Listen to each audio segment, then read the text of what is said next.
नमस्कार दोस्तों, आपका स्वागत है। और आज मैं बात करने जा रहा हूं राहुल गांधी को लेकर। राहुल गांधी किस तरीके से अमेठी से भागे और अमेठी से दोबारा चुनाव लड़ने को लेकर वो राज़ी नहीं है। लेकिन वायनाड से क्यों राहुल गांधी भाग रहे हैं और इंडी गठबंधन जहां आप देख रहे हैं उत्तर प्रदेश में वो बनते बनते बन गया, अलग अलग राज्यों में भी उसमें बहुत बड़ी फूट है। लेकिन वायनाड से राहुल गांधी के हटने का, पीछे भागने का, और अब वायनाड की भी सीट अगर राहुल गांधी छोड़ने जा रहे हैं तो उसके पीछे के कारण क्या है, और ख़ास तौर से इसे समझिए कि आखिर राहुल गांधी वायनाड छोड़कर आगे जा रहे हैं तो अपने पीछे क्या छोड़कर जा रहे हैं। और सबसे बड़ा सवाल यह है कि राहुल गांधी को आखिर क्यों लगता है कि वो अमेठी के बाद वायनाड से भी जीत नहीं सकते। देखिए, इंडी गठबंधन में उनके साथ सीपीआई सीपीआईएम भी है, और इंडी गठबंधन में केरला से आप समझिए कि वायनाड से आते हैं, और वायनाड में तकरीबन 4.5 लाख के आसपास मुस्लिम मतदाता हैं।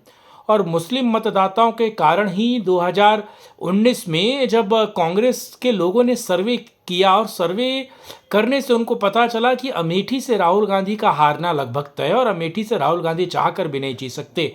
क्योंकि एक तरीके से अमेठी को पुश्तैनी आपने जब आप संसदीय सीट मान लेते हैं और अमेठी के लोगों के पास जाते नहीं है, किसी भी संसदीय सीट पर आप जाते नहीं है, लोगों से उनके दुख दर्द तकलीफ़ें पूछते नहीं हैं आप, तो लोग भी एक दिन आकर आपसे रुष्ट हो जाते हैं, आपसे अलग हो जाते हैं। तो आप देखिए कि अमेठी में 2019 का जो सर्वे था वो सीधे राहुल गांधी को हारता हुआ दिखा रहा था।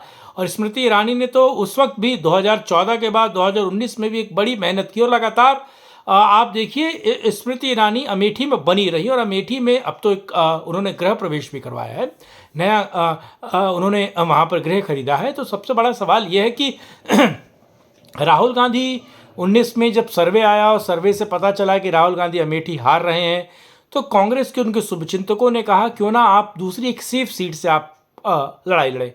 सीपीआईएम सीपीआईएल और सीपीआईएम इन लोगों ने मिलकर, और यूडीएफ जो अलायंस है, एलडीएफ जो अलायंस है, उसके साथ मिलकर उन्होंने वायनाड की सीट, केरला की सीट चुनी, क्योंकि वहाँ पर मुस्लिम मतदाता बहुत बड़े पैमाने पर, तकरीबन 4.5 लाख से ज़्यादा मतदाता हैं। और राहुल गांधी मार्जिन जो है वो भी 4 लाख के ऊपर सीटों से मतलब वोटों से जीते वायनाड में। अमेठी हार गए। और फिर राहुल गांधी को अभी एक सर्वे में पता चला है कि न केवल अमेठी बल्कि रायबरेली जो सोनिया गांधी की सीट है वहाँ से भी सोनिया गांधी हार सकती हैं, इसीलिए सोनिया गांधी राज्यसभा गई। अमेठी को राहुल गांधी अब लड़ना नहीं चाहते, क्योंकि उनको पता है कि वो फिर हारेंगे, और फिर हारना कहीं ना कहीं उनके लिए दुर्गति होगी। और रायबरेली वो जाना नहीं चाहते, क्योंकि उनको पता है कि कहीं ना कहीं उनको समस्या आएगी, और वो वहाँ पे भी नहीं जीत सकते, क्योंकि वहाँ पर अब उत्तर प्रदेश के लोगों ने, रायबरेली के लोगों ने ये मन बना रखा है कि अब वो बीजेपी के किसी प्रत्याशी को जिताएंगे। क्यों? क्योंकि पिछले अगर आप 15-20 सालों का रिकॉर्ड देखें तो रायबरेली में कोई विकास नहीं हुआ है। बीजेपी की जब सरकार आई है, नरेंद्र मोदी जब सत्ता में आए हैं, तो एक बात कही जा सकती है कि वहाँ का विकास हुआ है, लेकिन वैसे कोई रायबरेली का विकास नहीं हुआ।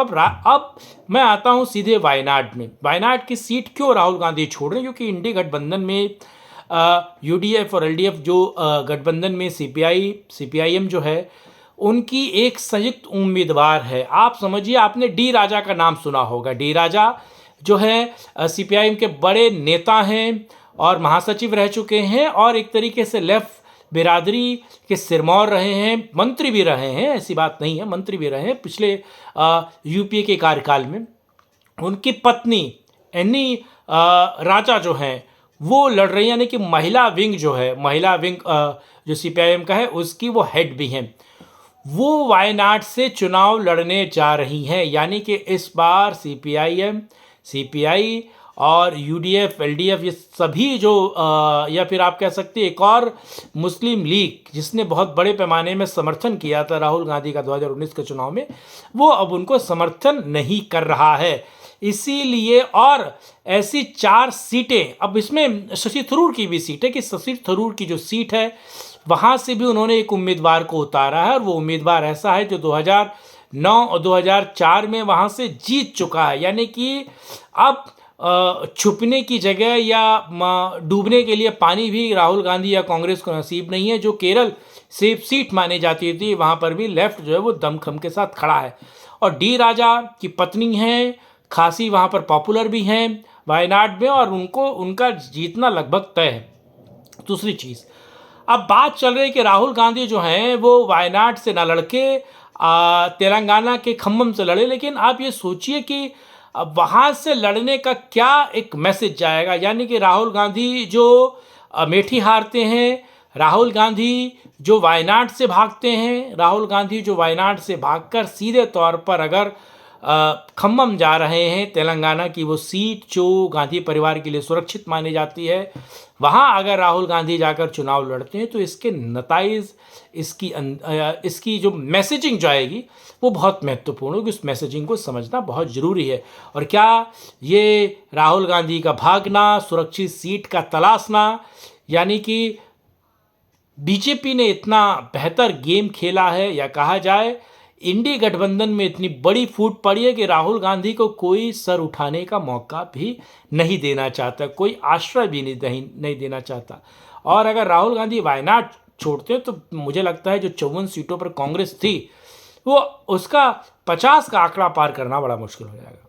ये वीडियो आपको कैसा लगा? आप इसको लाइक कीजिएगा, चैनल को सब्सक्राइब कीजिएगा, वीडियो को अलग अलग जगहों पर शेयर कीजिएगा, और अगर आप कमेंट्स में कुछ बोलना चाहते हैं, बताना चाहते हैं, आपको इस वीडियो से कुछ आपत्ति भी है, या फिर आप इसके बारे में कुछ सुझाव भी देना चाहते हैं, तो कमेंट बॉक्स में आप सीधे दे सकते हैं। साथ जुड़ने के लिए, मुद्दे पर बात करने के लिए बहुत धन्यवाद। नमस्कार।